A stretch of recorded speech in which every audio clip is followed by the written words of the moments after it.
I was halfway through cleaning the kitchen when my phone buzzed on the counter. I almost ignored it. It was past midnight, and I just finished working a double shift. But when I saw the caller ID, Adil, my best friend since college, I wiped my hands on a towel and answered. "Bro," he said, his voice low but urgent. "You awake?" "Barely," I muttered. "What's up?" There was a pause, one of those heavy silences that tighten your chest before words ever arrive. "Listen, man," he said. "I'm at Mirage, the new club on 7th. I don't know how to say this, but your wife's here." My grip on the phone slipped. "What?" "She's here," he repeated softly. "With some guy." For a second everything inside me froze. My thoughts, my heartbeat, my breath. Then the disbelief hit. "You're sure it's her?" "Positive, bro. I've known her for years. She's in a white dress, dancing real close with this dude." The world felt like it tilted a little. I pressed a hand to the counter to steady myself. "White dress. Friday night. She told me she was at Zara's place for a girls' movie night. Send me a photo," I heard myself say, voice shaking. "Man, are you sure?" "Do it." Adil sighed. Then the line went quiet for a few seconds before a message popped up. I opened it. There she was, Sarah, my wife of just 2 months. Her arms around a tall guy's neck, laughing, eyes closed like she was lost in the music and the moment. Not a trace of guilt. Not a trace of the woman who had stood beside me in a white gown, promising forever. I stared at the picture until my eyes blurred. My mind refused to accept what it was seeing. This wasn't her. Couldn't be. I called her. Once. Twice. No answer. On the third try she picked up, her voice slurred and playful. "Hey, babe," she said, over-thumping bass in the background. My heart sank. "Where are you, Sarah?" "Huh," she said, pretending not to hear. "Oh, at Zara's. We're watching a movie." I clenched my jaw. "Then why can I hear club music?" There was a pause. Then laughter. "You're being paranoid. It's just the TV. Don't lie to me," I said, my voice breaking. "Adil just sent me a picture." The silence that followed was deafening. I could almost hear her breath hitch. She started, but the line went dead. I stood there, phone in hand, trembling. The house, our tiny cozy apartment that we picked together, suddenly felt foreign. The air was thick with betrayal. I didn't go to the club that night. I wanted to.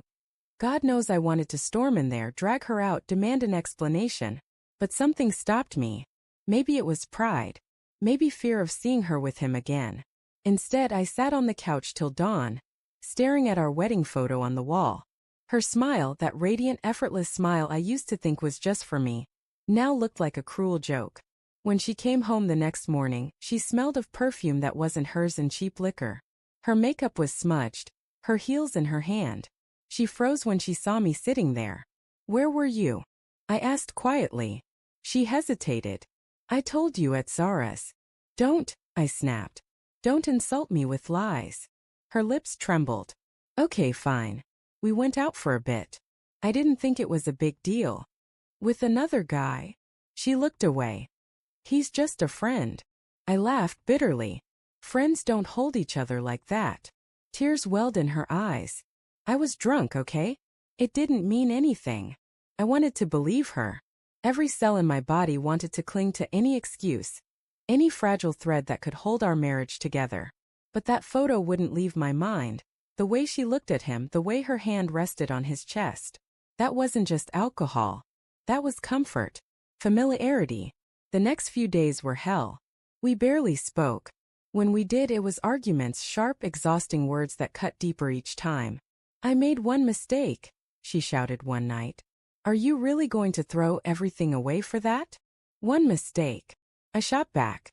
"We've been married for 2 months, Sarah. 2 months. If this is how easily you make mistakes, what happens in a year? 5 years?" She went quiet. Then, with a trembling voice, she said, "You're not the same person I married. You're distant. You're always working." I stared at her, stunned. "I'm working to build a life for us. For you." Her eyes filled with tears. "I just wanted to feel alive again." The words hit me harder than any slap could. "Alive," I whispered. "And you couldn't feel alive with me?" She didn't answer. After that, something inside me broke. I went through the motions, work, home, silence. She tried in small ways. Cooking my favorite meals, leaving notes on the fridge, touching my arm as she passed, but I couldn't feel anything. Trust, once shattered, doesn't rebuild with gestures. It needs truth. And she'd buried hers deep. One evening about 2 weeks later I got another call, this time from Adil again. "You might want to see this," he said grimly. He sent another photo. Sarah again. Same club. Same guy. But this time they weren't dancing. They were kissing. My knees nearly gave out. I stared at the screen, my world collapsing all over again. Only this time there was no denial left. It was real. She was gone, even if her body still came home to my apartment every night. When she walked in that evening I was ready. Her keys jingled, her perfume filled the air, and I could barely breathe. "I know," I said, holding up my phone before she could speak. "Stop lying." Her eyes darted to the screen, then back to me. She bit her lip. "It's not what it looks like." "Don't," I said, my voice breaking. "You don't get to say that. Not again." Tears spilled down her cheeks. "I'm sorry," she whispered. "I didn't plan for this. It just happened." I laughed through my tears. "Things don't just happen, Sarah. People choose them. You chose him." She collapsed onto the couch, sobbing. "I didn't mean to hurt you." "But you did," I said quietly. "And I'll never forget it." I packed her things that night. Folded every piece of clothing. Every memory we built in those short 2 months. When she realized what I was doing, she tried to stop me. "Please don't do this," she begged. "We can fix it." I shook my head. "You broke something that can't be fixed." She reached for me, but I stepped back. Her tears fell onto the carpet, soft and silent, as I zipped her suitcase. "Where will you go?" I asked finally. She sniffed. "I'll stay with my sister." I nodded. "Good." When she stood at the door, she looked back one last time. "I did love you," she said softly. I didn't answer. I just closed the door. It's been 6 months since that night. Sometimes I still wake up reaching for her side of the bed, only to find it cold.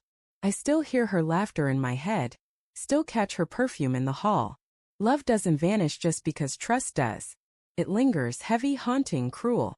Adil checks in often. He never says, "I told you so." He doesn't have to. I've stopped looking for answers. There aren't any that make sense.